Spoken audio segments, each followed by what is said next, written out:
على رسول الله وعلى آله وصحبه ومن والاه أما بعد.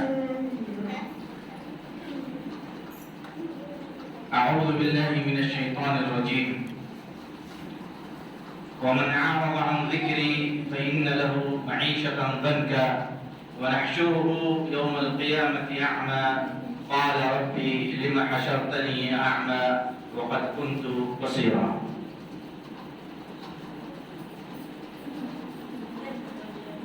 سامعین کرام، خوشگوار زندگی، اچھی زندگی ہر انسان اس دنیا کے اندر چاہتا ہے گزارنے کے لیے. کوئی بھی انسان اس دنیا کے اندر نہ خوشگوار زندگی گزارنا نہیں چاہتا ہے. وہ چاہتا ہے کہ ایک انسان جب تک اس دنیا کے اندر اس کی زندگی ہو تو اچھی طریقے سے گزرے، خوشی خوشی گزرے. لیکن اس خوشگوار زندگی کو گزارنے کے لیے کیا جس طریقے سے ہم رہتے ہیں، جس طریقے سے ہمارا رہنا سہنا ہے، جس طریقے سے ہمارا تعلق اللہ رب العالمین سے ہے، کیا اس تعلق کی بنیاد پر ہماری زندگی خوشگوار ہو سکتی ہے؟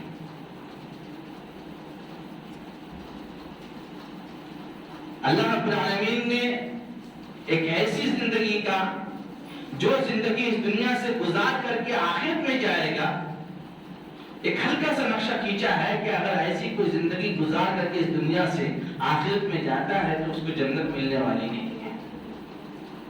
اور جس زندگی سے ہمیں آخرت میں جنت نہ ملے وہ زندگی ہماری خوشگوار ہو نہیں سکتی. آپ لوگ ساتھ دیا کریں، آپ لوگ ساتھ دیا کریں. جب نبی کا نام آئے تو صلی اللہ علیہ وسلم زور سے کہا کریں. کچھ پوچھا جائے تو ہاں نہ میں جواب دیا کریں تاکہ پتہ چلے کہ میں آپ لوگوں کے ساتھ ہوں، آپ میرے ساتھ ہیں. اور اگر اس دنیا سے ہم زندگی گزار کر کے قیامت کے دن اللہ رب العالمین کے سامنے کھڑے ہونے کے بعد ہمارا ٹکٹ ہمیں دائنا ہاتھ میں مل کر کے فرشتے ہمیں جنت کا راستہ دکھا دیں تو زندگی ہماری خوشگوار نہ خوشگوار؟ خوشگوار. ایک ہلکا سا نقشہ اللہ رب العالمین نے قرآن مجید کے اندر ایسی زندگی کے تعلق سے کھینچا ہے. وَمَنْ أَعْرَضَ عَنْ ذِكْرِي، جس نے اس دنیا کے اندر میرے ذکر سے اعراض کیا، دوری برتی. ذکر سے مراد یہاں ہے رب العالمین کا قرآن. جو اس دنیا کے اندر رب کے قرآن سے دور ہو گیا، اور جو انسان رب کے قرآن سے دور ہو گیا وہ اللہ رب العالمین کو بھول گیا. جو اللہ رب العالمین کو بھولا وہ رب العالمین کے ذکر سے بھول گیا. تو جس نے رب کے قرآن سے دوری برتی، اللہ رب العالمین کو بھول گیا، فَإِنَّ لَهُ مَعِيشَةً ضَنْكَا، ہم اس دنیا کے اندر اس کی زندگی کو تنگ کر دیں. اب تنگ سے کیا مراد ہے؟ ہو سکتا ہے کہ ہم اللہ رب العالمین کے ذکر سے غافل ہیں لیکن اس دنیا کی مال و دولت ہمارے پاس ہے، ہم دنیاوی امور کے مالک ہیں، اس دنیا کے اندر ہم خوش ہیں، لیکن رب العالمین کے ذکر سے غافل ہیں. رب العالمین کے ذکر سے غافل ہو جانا اور اس کے بعد ہمارے اوپر دولت کی ریل پیر ہونا اس بات کی علامت نہیں ہے کہ ہماری زندگی یہاں پہ خوش و خرم والی ہے. خوشگوار زندگی وہی ہوگی جو ہمیں جنت تک پہنچا دے. فَإِنَّ لَهُ مَعِيشَةً ضَنْكَا وَنَحْشُرُهُ يَوْمَ الْقِيَامَةِ أَعْمَى، اور قیامت کے دن ہم اسے اندھا اٹھائیں گے.